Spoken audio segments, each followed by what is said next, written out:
Chapter 1. It was April, and John Moore was studying for an important examination. As the date of the exam came nearer, he decided to go somewhere and read by himself. He did not want the amusements of the seaside or the beauties of the countryside. He decided to find a quiet, ordinary little town and work there undisturbed. He packed his suitcases with clothes and books. Then he looked in a railway timetable for a town that he did not know. He found one and bought a ticket to go there. He did not tell anyone where he was going. After all, he did not want to be disturbed. That is how Moore arrived at Benchurch. It was a market town, and once a week it was quite busy for a few hours. The rest of the time, it was a very quiet, sleepy little place. Moore spent his first night at the only hotel in the town. The landlady was very kind and helpful, but the hotel was not really quiet enough for him. The second day, he started looking for a house to rent. There was only one place that he liked. It was more than quiet. It was deserted and very lonely. It was a big, old 17th century house. It had tiny windows like a prison and a high brick wall all round it. It would be hard to imagine a more unwelcoming place, but it suited Moore perfectly. He went to find the local lawyer, who was responsible for the house. Mr. Carnford, the lawyer, was very happy to rent the house to him. "I'd be glad to let you have it free," he said, "just to have somebody living in it again after all these years. It's been empty so long that people have spread a lot of foolish stories about it. You'll be able to prove that the stories are wrong." Moore did not think it was necessary to ask the lawyer for more details of the foolish stories. He paid his rent, and Mr. Carnford gave him the name of an old servant to look after him. He came away from the lawyer's office with the keys of the house in his pocket. He then went to Mrs. Wood, the landlady of the hotel. "I'm renting a house for a few weeks," he said. "Can you advise me about shopping, please? What do you think I shall need?" "Where are you going to stay, sir?" the landlady asked. Moore told her. She threw up her hands in horror. "Not the judge's house?" she said, and she grew pale as she spoke. He asked her to tell him more about the house. "Why is it called the judge's house?" he said, "and why doesn't anyone want to live in it?" Chapter 2. "Well, sir," she said, "a long time ago, no, I don't know how long, a judge lived there. He was a hard, cruel judge, sir, a real hanging judge. He showed no mercy to anyone. But as for the house itself, well, I can't say. I've often asked, but nobody could tell me for certain." She found it hard to explain. The general feeling in the town was that there was something strange about the judge's house. "As for me, sir," she said, "I won't stay there alone, not for all the money in the bank." Then she apologized to Moore. "I'm sorry to worry you, sir, really I am. But if you were my son, I wouldn't let you stay there one night on your own. I'd go there myself and pull the big alarm bell that's on the roof." Moore was grateful for her kindness and her anxiety. "How good of you to be so anxious about me, Mrs. Wood," he said. "But there's really no need to worry. I'm studying for an important examination, and I have no time for horrors or mysteries." The landlady kindly promised to do his shopping for him.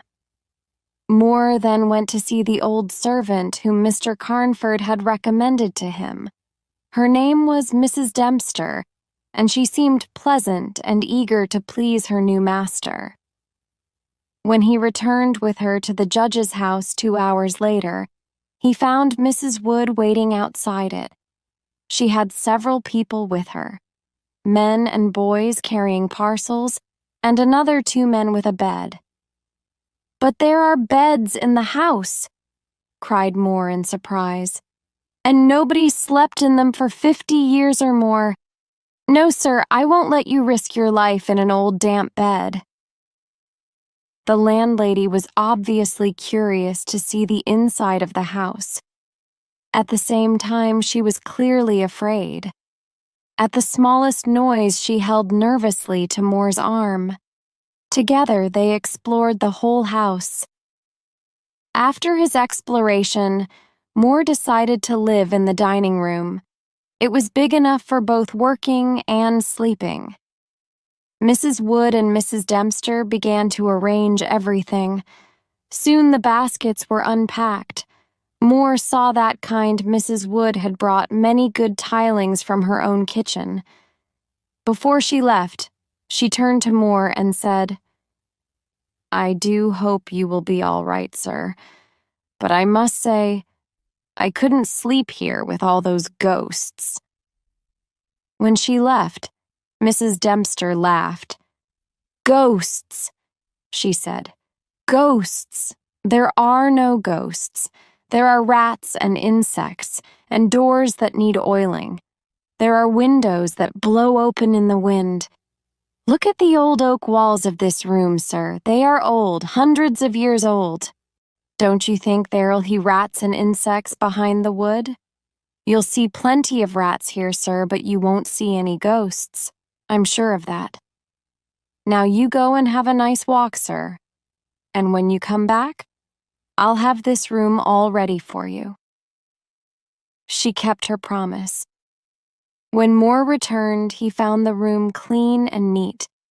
A fire was burning in the ancient fireplace. She had lit the lamp and put his supper ready on the table. "Good night, sir," she said. "I have to go now and get my husband's supper. I'll see you in the morning." "This is wonderful," said Moore to himself as he ate Mrs. Dempster's excellent food. When he had finished his supper, he pushed the dishes to the other end of the table. He put more wood on the fire and began to study. Chapter 3. Moore worked without stopping until about 11 o'clock. Then he put some more wood on the fire. He also made a pot of tea. He was enjoying himself very much. The fire was burning brightly. The firelight danced on the old oak walls and threw strange shadows around the room. His tea tasted excellent, and there was nobody to disturb him. Then, for the first time, he noticed how much noise the rats were making. "Were they making all this noise while I was studying?" he thought. "No, I don't think they were. Perhaps they were afraid of me at first. Now they have become braver, and they are running about as usual." How busy they were, and what a lot of noise they made. Up and down they rushed behind the old oak walls, over the ceiling and under the floor. Moore remembered Mrs. Dempster's words. "You'll see plenty of rats, but you won't see any ghosts." "Well," he said with a smile, "she was right about the rats anyway." He picked up the lamp and looked around the room. "How strange," he said to himself. "Why doesn't anybody want to live in this beautiful old house?" The oak walls were very beautiful. There were some old pictures on the walls, but they were covered with dust and dirt, and he could not see them clearly. Here and there he saw small holes in the walls. From time to time, the curious face of a rat stared at him. Then, with a scratch and a squeak, it was gone. The thing that interested him most, however, was the rope of the great alarm bell on the roof. The rope hung down in a corner of the room on the right-hand side of the fireplace. He found a huge, high-backed oak chair and pulled it up beside the fire. There he sat and drank his last cup of tea. Then he put more wood on the fire and sat down at the table again with his books. For a time the rats disturbed him with their scratching and squeaking, but he got used to the noise, and soon he forgot everything except his work. Suddenly he looked up. Something had disturbed him, but he did not know what it was. He sat up and listened. The room was silent. That was it. The noise of the rats had stopped. "That's what disturbed me," said Moore with a smile. He looked around the room and saw an enormous rat. It was sitting on the great high-backed chair by the fire, and it was staring at him with hate in its small red eyes. Moore picked up a book and pretended to throw it, but the rat did not move.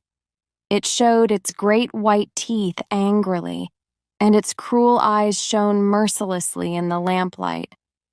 "Why, you!" cried Moore. Me picked up the poker from the fireplace and jumped up. Before he could hit the rat, however, it jumped to the floor with a squeak. It ran up the rope of the alarm bell and disappeared in the darkness. Strangely, the squeaks and scratches of the rats in the walls began again. By this time, Moore no longer felt like working. Outside the house, the birds were singing. Soon it would be morning. He climbed into bed and immediately fell asleep. Chapter 4. He slept so deeply that he did not hear Mrs. Dempster come in. She dusted the room and made his breakfast. Then she woke him with a cup of tea. After breakfast, he put a book in his pocket and went out for a walk. On the way, he bought a few sandwiches. "Then I shan't have to stop for lunch," he said to himself. He found a pretty, quiet little park and spent most of the day there studying. On his way home, he called at the hotel to thank Mrs. Wood for her kindness. She looked at him searchingly. "You must not work too hard, sir. You look pale this morning. Too much studying isn't good for anyone. But tell me, sir, did you have a good night? Mrs. Dempster told me you were still asleep when she went in." "Oh, I was all right," said Moore with a smile. "The ghosts haven't troubled me yet, but the rats had a party last night. There was one old devil with red eyes. He sat up on the chair by the fire. He didn't move until I picked up the poker. Then he ran up the rope of the alarm bell. I didn't see where he went.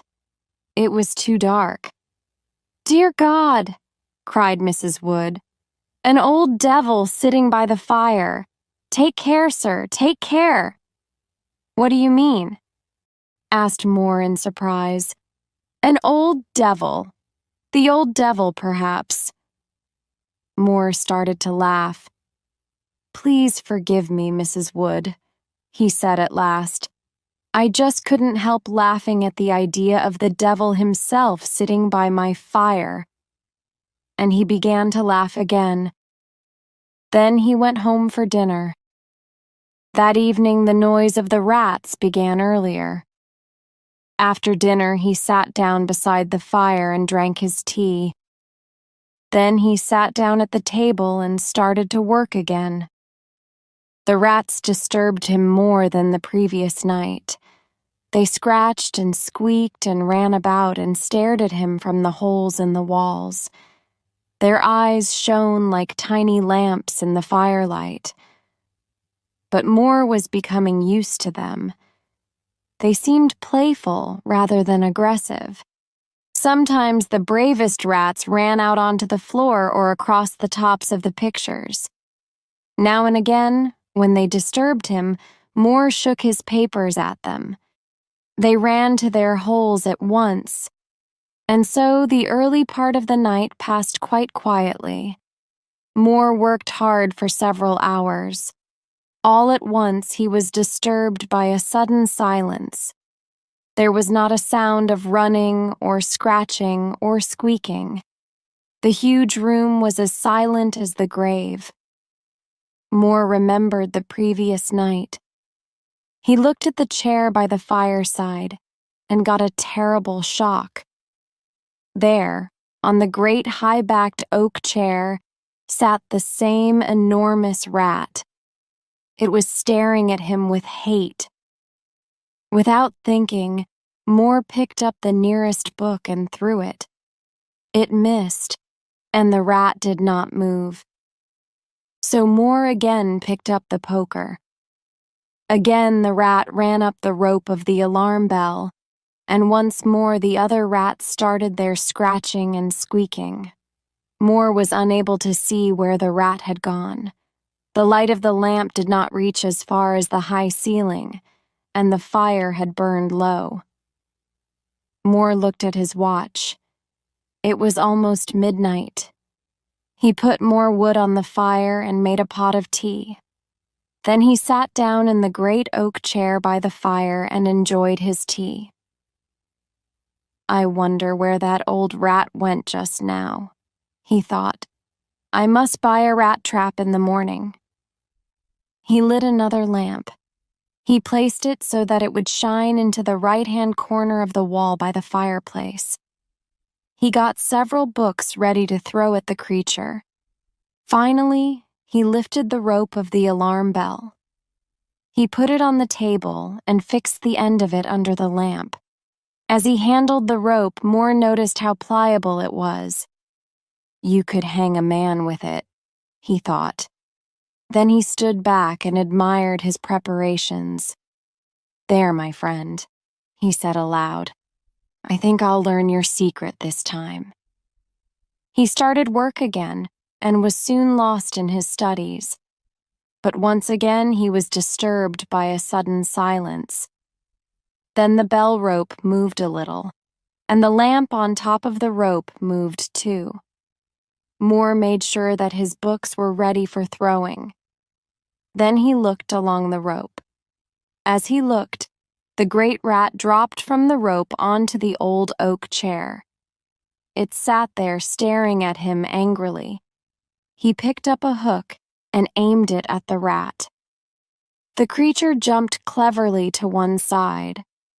Moore threw another book, but without success. Then, as Moore stood with a third hook in his hand, ready to throw, the rat squeaked and seemed to be afraid. Moore threw the book and it hit the rat's side. With a squeak of pain and fear and a look of real hate, it ran up the back of the chair and made a great jump onto the rope of the alarm bell. It ran up the rope like lightning, while the heavy lamp shook with its desperate speed. Moore watched the rat carefully. By the light of the second lamp, he saw it disappear through a hole in one of the great pictures on the wall. I shall check my unpleasant little visitor's home in the morning, said Moore to himself as he picked up his books from the floor. The third picture from the fireplace I shan't forget. He examined the books. He picked up the third book that he had thrown. This is the one that hurt him, he said to himself. Then his face turned pale. Why, it's my mother's old Bible. How strange. He sat down to work again, and once more the rats in the walls started their noise. This did not worry him. Compared with the huge rat, these ones seemed almost friendly. But he could not work. At last he closed his books and went to bed. The first red light of morning was shining through the window as he closed his eyes. Chapter 5. He slept heavily but uneasily, and he had unpleasant dreams. Then Mrs. Dempster woke him as usual with a cup of tea, and he felt better. But his first request to her surprised the old servant very much. "Mrs. Dempster, while I'm out today, will you please dust or wash those pictures, particularly the third one from the fireplace? I want to see what they are." Again, Moore spent most of the day studying happily in the park. On his way home, he again visited Mrs. Wood at the hotel. She had a visitor with her in her comfortable sitting room. "Sir," said the landlady, "this is Dr. Thornhill." As soon as she had introduced them, the doctor began to ask Moore a great many questions. "I'm sure," said Moore to himself, "that the good doctor did not call here by accident." He turned to Dr. Thornhill. "Doctor, I'll gladly answer all your questions if you'll just answer one of mine." The doctor seemed surprised, but he agreed at once. "Did Mrs. Wood ask you to come here and advise me?" asked Moore. The doctor looked surprised. Mrs. Wood's face turned very red and she looked away. But the doctor was an honest, friendly man, and he answered quickly, "She did, but she didn't want you to know. She's worried about you. She doesn't like you staying there all alone, and she thinks you study too hard and drink too much strong tea. She asked me to give you some good advice. I was once a student too, so I know what I'm talking about." Moore smiled and held out his hand to Dr. Thornhill. "I must thank you for your kindness, and you too, Mrs. Wood. I promise to take no more strong tea, and I'll be in bed by 1 o'clock. There, will that please you both?" "Very much," said Dr. Thornhill. "Now tell us all about that old house." Moore told them all about the events of the previous nights. When he told them how he had thrown the Bible, Mrs. Wood gave a little scream. When Moore had finished his story, Dr. Thornhill looked very serious.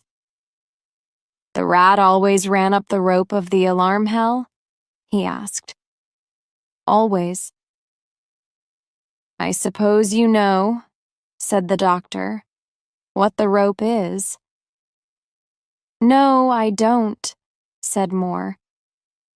"It is the hangman's rope," said the doctor. "After the judge condemned someone to death, the unfortunate man was hanged with that rope." Mrs. Wood gave another scream. The doctor went to fetch her a glass of water. When he returned, he looked hard at Moore. "Listen, young man," he said. "If anything happens to you tonight, don't hesitate to ring the alarm bell. I shall be working quite late tonight, too, and I'll keep my cars open. Now don't forget." Moore laughed. "I'm sure I shan't need to do that," he said, and went home for his dinner. "I don't like that young man's story," said Dr. Thornhill after Moore had left. "Perhaps he imagined most of it. All the same, I'll listen tonight for the alarm bell. Perhaps we'll reach him in time to help him." Chapter 6. When Moore arrived home, Mrs. Dempster had already left, but his supper was ready for him. The lamp was burning brightly, and there was a good fire in the fireplace. It was a cold, windy evening, but the room was warm and inviting. For a few minutes after he came in, the rats were quiet. But, as before, they soon became used to his presence in the room. Soon they started their noise again. He was glad to hear them. He remembered how silent they had been when the great rat appeared. Moore soon forgot the squeaking and scratching. He sat down to his dinner with a light heart. After dinner, he opened his books, determined to get some work done. For an hour or two, he worked very well. Then his concentration weakened, and he looked up. It was a stormy night. The whole house seemed to shake, and the wind whistled down the chimneys with a strange, unnatural sound. The force of the wind shook the alarm bell. The pliable rope rose and fell a little, and the bottom of it hit the oak floor with a hard and hollow sound. As Moore watched it, he remembered the doctor's words. "It's the hangman's rope." He went over to the corner by the fireplace and took the rope in his hand. He looked at it very hard. He wondered how many people had died on the end of that rope. As he held it, the movement of the bell on the roof still lifted it now and again. Then he felt a new movement. The rope seemed to tremble, as if something was moving along it. At the same time, the noise of the rats stopped. Moore looked up and saw the great rat coming down towards him. It was staring at him with hate. Moore dropped the rope and jumped back with a cry. The rat turned, ran up the rope again, and disappeared. At the same moment, Moore realized that the noise of the other rats had begun again. "Very well, my friend," thought Moore. "Let's investigate your hiding place." He lit the other lamp. He remembered that the rat had disappeared inside the third picture on the right.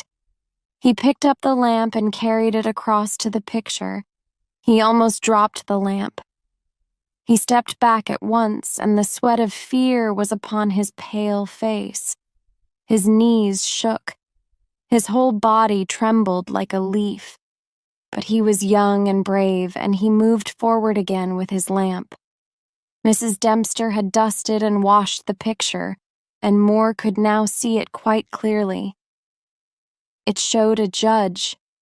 He had a cruel, clever, merciless face, with a big curved nose and very bright, hard eyes. As Moore looked into those eyes, he realized that he had seen that look before. The great rat's eyes were exactly the same. They held the same look of hate and cruelty. Then the noise of the rats stopped again, and Moore became conscious of another pair of eyes looking at him. The great rat was staring at him from the hole in the corner of the picture. But Moore took no notice of the creature and continued to examine the picture. The judge was sitting in a great, high-backed oak chair on the right-hand side of a great stone fireplace.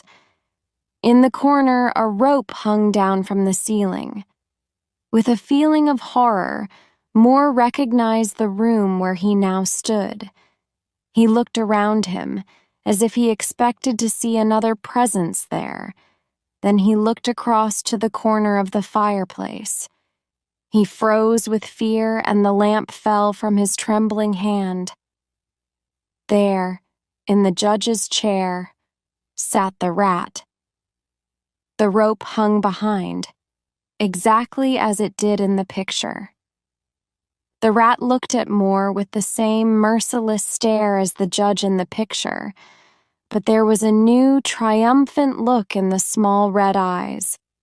Everything was silent except for the storm outside. "The lamp!" thought Moore desperately. Fortunately, it was a metal one, and the oil had not caught fire. However, he had to put it out. In doing so, he forgot his fears for a moment. Then he stopped and thought, "I can't go on like this," he said to himself. "The doctor is right. Late hours and strong tea are no good for me. They just make me nervous. However, I'm all right now."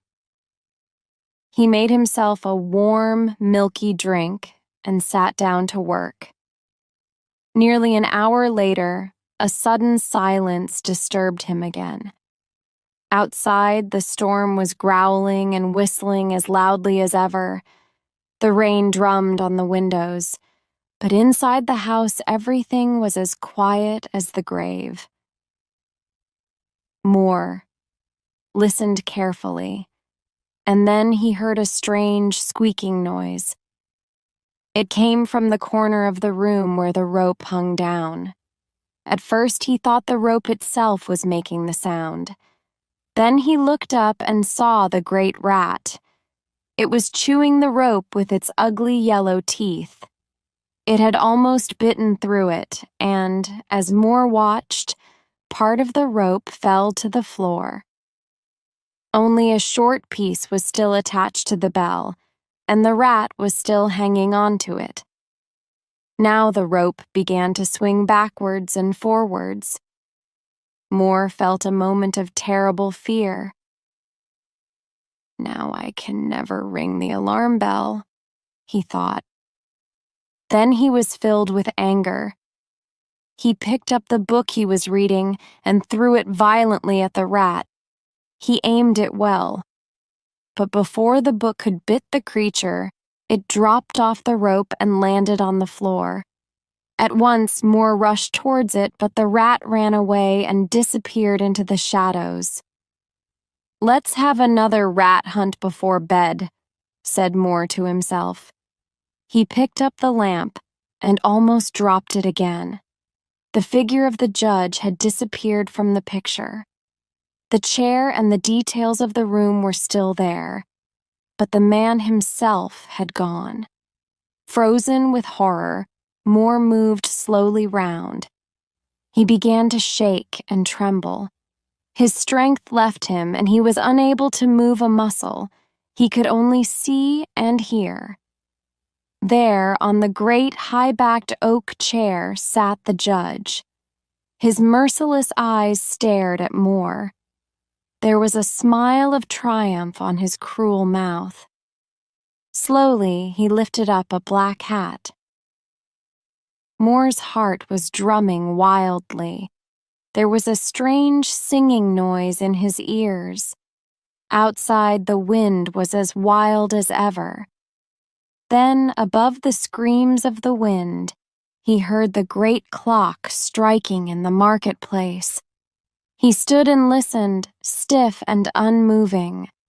The triumph on the judge's face grew. As the clock struck 12, the judge placed the black hat on his head.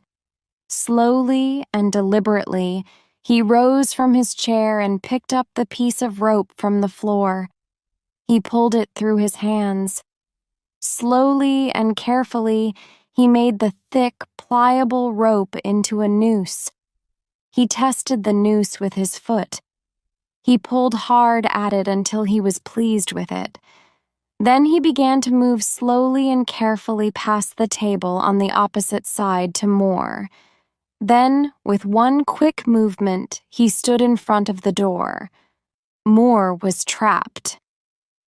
All this time, the judge's eyes never left Moore's. Chapter 7.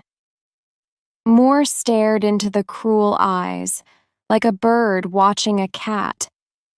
He saw the judge coming nearer with his noose. He saw him throw the noose towards him. Desperately, Moore threw himself to one side and saw the rope fall harmlessly to the floor. Again, the judge raised the noose and tried to catch Moore. Again and again he tried, and all the time he stared mercilessly at the student. "He's just playing with me," thought Moore, "like a cat playing with a bird. Soon he'll catch me and hang me." He looked desperately behind him. Hundreds of rats were watching him with bright, anxious little eyes. Then he saw that the rope of the alarm bell was covered with rats. As he watched, more and more were pouring down onto the rope from the round hole in the ceiling that led to the bell itself. The rats were hanging from the rope, and there were so many of them that the rope was swinging backwards and forwards. The alarm bell began to ring, softly at first, then more strongly. At the sound, the judge looked up.